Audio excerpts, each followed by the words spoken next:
Rasa penyesalan dan permintaan maaf yang tulus dari mulut Nova membuat arwah Siska akhirnya tenang.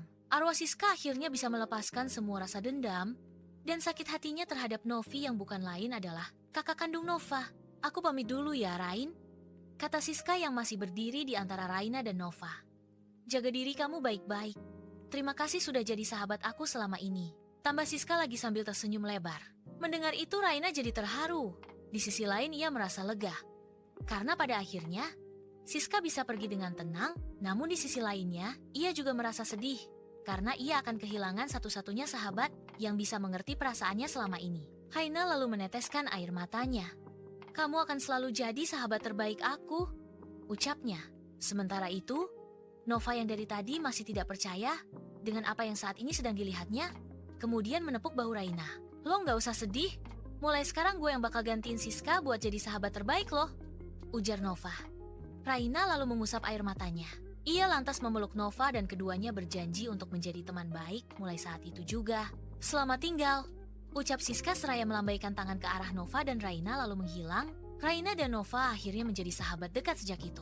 Bisa dibilang, semua ini terjadi juga berkat jasa Raka, cowok tampan yang selama ini diam-diam menyukai Raina.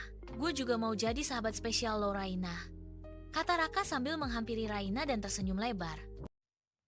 Rasa penyesalan dan permintaan maaf yang tulus dari mulut Nova membuat arwah Siska akhirnya tenang. Arwah Siska akhirnya bisa melepaskan semua rasa dendam dan sakit hatinya terhadap Novi yang bukan lain adalah kakak kandung Nova. Aku pamit dulu ya, Rain, kata Siska yang masih berdiri di antara Raina dan Nova.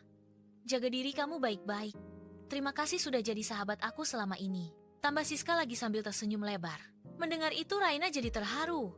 Di sisi lain ia merasa lega. Karena pada akhirnya, Siska bisa pergi dengan tenang, namun di sisi lainnya, ia juga merasa sedih. Karena ia akan kehilangan satu-satunya sahabat yang bisa mengerti perasaannya selama ini. Haina lalu meneteskan air matanya. Kamu akan selalu jadi sahabat terbaik aku, ucapnya. Sementara itu, Nova yang dari tadi masih tidak percaya dengan apa yang saat ini sedang dilihatnya, kemudian menepuk bahu Raina. Lo nggak usah sedih, mulai sekarang gue yang bakal gantiin Siska buat jadi sahabat terbaik loh, ujar Nova. Raina lalu mengusap air matanya. Ia lantas memeluk Nova dan keduanya berjanji untuk menjadi teman baik mulai saat itu juga. Selamat tinggal, ucap Siska seraya melambaikan tangan ke arah Nova dan Raina lalu menghilang. Raina dan Nova akhirnya menjadi sahabat dekat sejak itu. Bisa dibilang, semua ini terjadi juga berkat jasa Raka, cowok tampan yang selama ini diam-diam menyukai Raina. Gue juga mau jadi sahabat spesial lo, Raina, kata Raka sambil menghampiri Raina dan tersenyum lebar.